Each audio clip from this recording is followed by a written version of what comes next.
Queridos hermanos, en este domingo, por ser 2 de febrero, estamos celebrando esta fiesta de la presentación del Señor. La fiesta de la presentación del Señor es el nombre que el Concilio Vaticano II, en la Reforma de 1969, fijó para el calendario y para el misal, que es el nombre bíblico del acontecimiento que estamos celebrando, como decíamos al inicio de la celebración, para bendecir las velas. Hoy hace 40 días de la Navidad. Podríamos decir que dentro del tiempo durante el año, hoy clausuramos en la Navidad. Por eso ven que no es caprichoso esa tradición que hay en muchos países y en muchas casas de dejar el pesebre armado hasta el día de hoy. La fiesta también conocida por la procesión que antiguamente había con velas de la Candelaria. En Jerusalén había una peregrina, una virgen consagrada, Egeria o Silvia, que hizo como un diario de viajes, y en el siglo IV, los años 300 y pico, fue a Jerusalén un día como hoy y encontró una gran procesión con antorchas conmemorando la presentación del Señor y la purificación de la Virgen. Esa procesión es de alguna manera para celebrar la manifestación de Jesús, luz para las naciones. Las naciones eran los pueblos paganos, ¿no? Esa manifestación de Jesús a los paganos que hemos celebrado en la Epifanía, en esos 3 misterios bíblicos de los Reyes Magos, del bautismo de Jesús y de las bodas de Caná. El nombre más antiguo de esta fiesta es un nombre en griego, Hipapante. La palabra Hipapante en griego quiere decir encuentro. Dios que se encuentra simbólicamente con todo el pueblo en las personas del anciano Simeón y la ultra octogenaria Ana, esta profetisa que a todos los que se acercaban al templo de Jerusalén le anunciaba la llegada del Mesías, un Mesías que estaba puesto en lo natural, en el contexto de un rito más del Antiguo Testamento, de una familia pobre, que la mamá se tenía que purificar y como Jesús era el primogénito había que presentarlo. Y sabemos que era pobre por la ofrenda, ¿no es cierto? Un par de tórtolas o de pichones de paloma era la ofrenda de la gente pobre. Los otros ofrecían algún tipo de animal más grande. Dios sale al encuentro de nosotros. Dios en nuestra naturaleza quiere que tomemos la dimensión de ese llamado que Él nos hace a participar de su familia, que es la Iglesia. Por el bautismo somos iluminados, decían los padres. Vieron que se saca la luz del cirio pascual en los bautismos. Es signo de la fe, pero es también signo de esa iluminación que cada uno de nosotros estamos llamados a dar. Tenemos que ser luz nosotros también para el mundo. Dice Jesús en el Evangelio: ustedes son la sal, ustedes son la luz, vos estis sal mundi, vos estis luz mundi. Somos la sal, o deberíamos ser la sal para darle sentido y sabor, y deberíamos ser también la luz del mundo. Por eso, ante esa luz grande de Dios, tenemos que agradecer ese llamado que Él nos hace, que nos saca de nuestra vida microscópica. Nosotros a veces tenemos una constelación de conflictos, de oscuridades que nos repliegan sobre nosotros mismos. Y si nosotros ponemos en el centro de la oscuridad una luz, la oscuridad se expande y se ilumina. Y eso tenemos que dejar que Dios haga en nosotros. Por eso también hoy tenemos que encontrarnos con Dios. En el hemisferio sur, en Europa, en Estados Unidos, hoy se celebra la jornada de la vida religiosa. Nosotros, por una cuestión de veraneo, en Argentina o en los pueblos que ahora estamos pasando por las vacaciones de verano, se pasa la celebración de la vida religiosa al 8 de septiembre, que es la otra fiesta también mariana, y se recuerda la vida religiosa.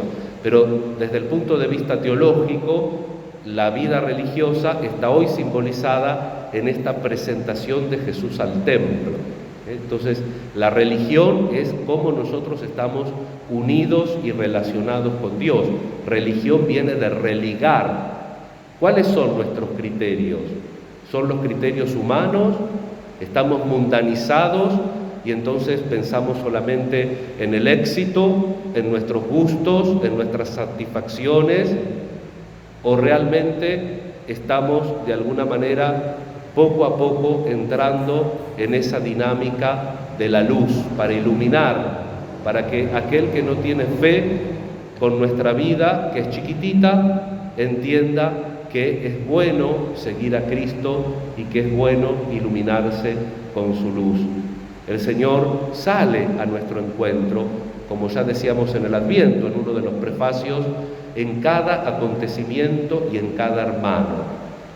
Una pregunta: en las cosas difíciles, por ejemplo, estoy sano, voy al médico y me encuentro una enfermedad, grave o no tan grave, pero vieron estas enfermedades crónicas que hay que tener coraje para... ¿Cómo estoy en mi vida espiritual? ¿Cómo lo tomo? ¿Entiendo que eso hace parte de la historia de la salvación? ¿Cómo vivo la cruz de Jesús? Porque si vamos a toda la teología griega del camino ascendente hacia la vida en comunión con Dios, para llegar a la luz hay que pasar por la cruz. Per crucem ad lucem, dicen los padres. ¿Cómo vivo la cruz de Jesús en mi vida?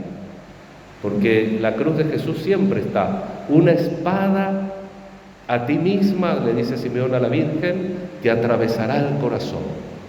Y la Virgen, qué desgracia la mía, tengo que acá, el otro nace en cualquier lado, después me tengo que ir a Egipto y ahora encima una espada me va a atravesar el corazón. Nos imaginamos a la Virgen renegando, diciendo improperios. No nos podemos imaginar. ¿Podemos suponer que a la Virgen le daba todo igual, que la Virgen no sufría? Y por supuesto que sufría, pero sufría en Dios. Por eso, en otro contexto también de Lucas, 2 veces pone cosas que no entiende la Virgen, y Lucas dice, y ella guardaba todo en su corazón y lo meditaba. Tenemos un término, lo rumiaba. Lo que uno no entiende, lo que hace sufrir evidentemente porque no tiene una explicación. Pero si nosotros tenemos la luz de la fe, todo tiene sentido, todo tiene sentido. Porque si todo pierde el sentido, entonces Dios no se manifestó en el mundo, y entonces no tenemos que celebrar ni la Navidad, ni mucho menos la Pascua, porque si Dios no se manifestó, Dios no nos salva, y nosotros somos salvados. Y este mundo es un mundo de salvados. Por tanto, siempre tenemos que confrontarnos con lo difícil, con lo negativo, con la oscuridad. Y por eso nosotros tenemos la obligación, a tanta más oscuridad, proporcionalmente nosotros ser más luz.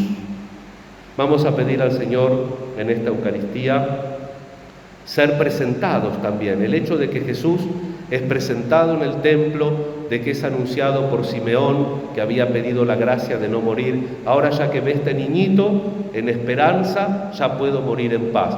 Y eso es lo que rezamos la liturgia de las horas, es el himno de completa.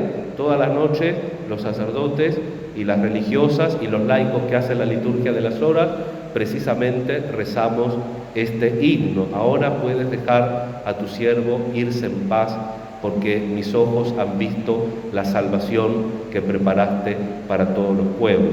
Ese anuncio de Simeón, ese anuncio entusiasmado de esta mujer de 84 años que día y noche estaba anunciando la venida de Jesús, nos tiene que hacer entender que nuestra vida no es para nosotros, para guardarla.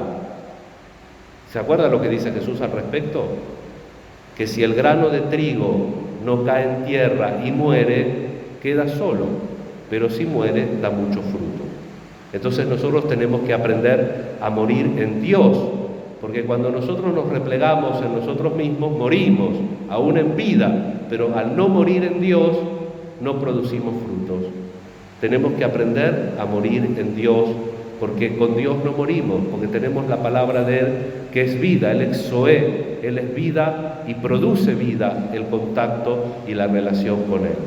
Vamos a pedir al Señor en esta Eucaristía, por toda la Iglesia, para que de verdad seamos luz del mundo.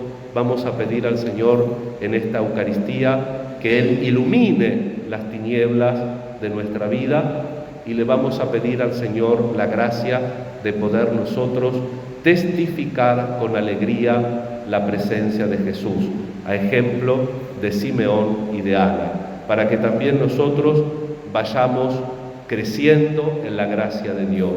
No nos cerremos a la gracia de Dios, para que la gracia de Dios también transforme nuestra vida. Rezamos por las intenciones de la Eucaristía, por los difuntos, y le pedimos al Señor por aquellas cosas que nos preocupan. Que así sea.